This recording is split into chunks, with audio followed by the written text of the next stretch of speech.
Happy Halloween! And today, for a special review, I'm going to speak in a very bad accent of something that I do not know. And today, we're going to be talking about Gloom. Ah! Ah! Sorry, I gotta grab the light switch.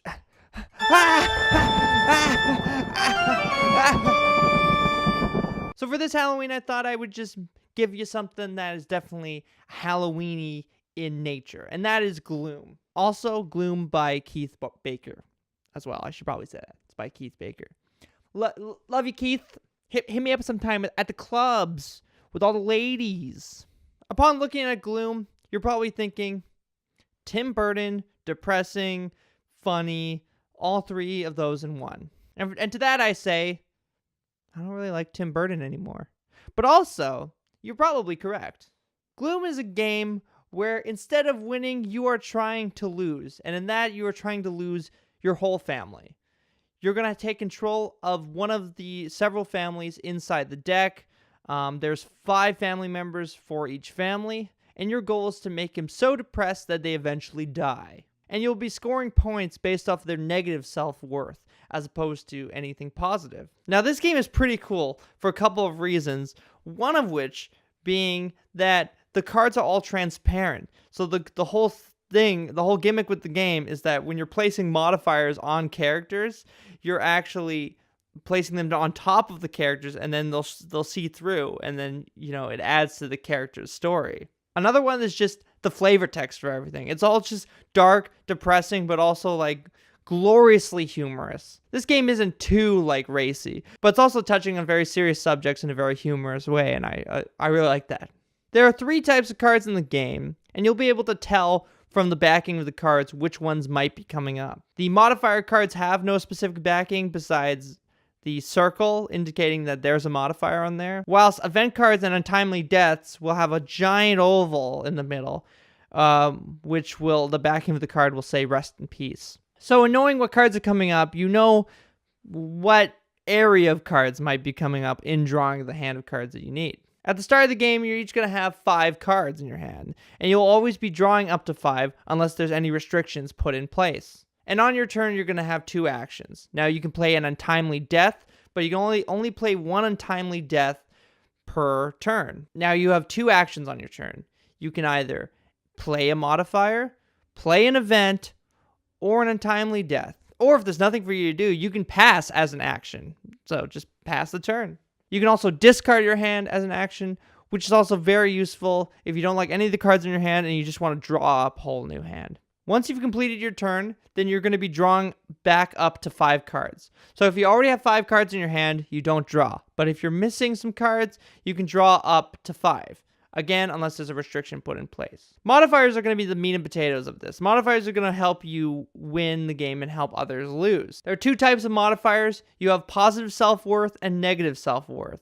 Positive self-worth is what you don't want. You don't want your characters to be happy. You want your characters to be super depressed that they'll eventually die, and you can redeem points based off of that. You want your opponents to have positive self-worth. You want your opponent's family to be happy.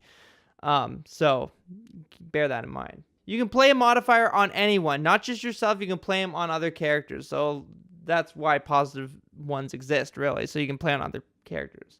But you can play any modifier on anyone. And this is important because some modifiers, even though they have tons of negative self-worth, are going to have huge drawbacks to playing them. There's one, I believe, that has -20, -20, and -20, but it forces you to discard your whole hand and not draw, which essentially forces you to skip a turn in order to draw cards back into your hand. However, playing a modifier on another character will force that character to follow the card of the modifier. So depending on what is lost and what is gained, is dependent on where you're going to play it and if it works out to your strategy the best. Event cards are as simple as just a card that you immediately put down into the middle, it triggers an event, and then that's it. Untimely deaths are the cards that are going to help lock in your family members for points. So in order to kill off a family member, you have to make sure they have negative self-worth to begin with. And if you have a mixture of positive and negative self-worth, then you have to basically add the positive to the negative and then see what the end result is in order to determine whether or not that character is actually in negative self-worth or if it's in positive. It's basic math. Secondly, you can only play one untimely death per turn, and you can only play the untimely death as the first action. So if you already committed an action before that, then you cannot play an untimely death unless there's a condition which will allow you to play an untimely death as the second action. So you have to make it your first play, essentially. Once one player has killed off all 5 of their family members, then the game ends and each player will start scoring their points based off of negative self-worth on all their dead characters. So all living characters do not fall under the scoreboard in this game. The game also encourages, but it's not a written rule, to storytell your way through all of this. In playing modifiers, in playing events, in playing deaths, they encourage you to weave a narrative about your family's demise and your failures and maybe your opponent's successes in positive self-worth and so on and so forth. The game wants you to have fun with it and storytell. But again, you don't have to. You can play it like a normal game. They just, say it's encouraged you do so.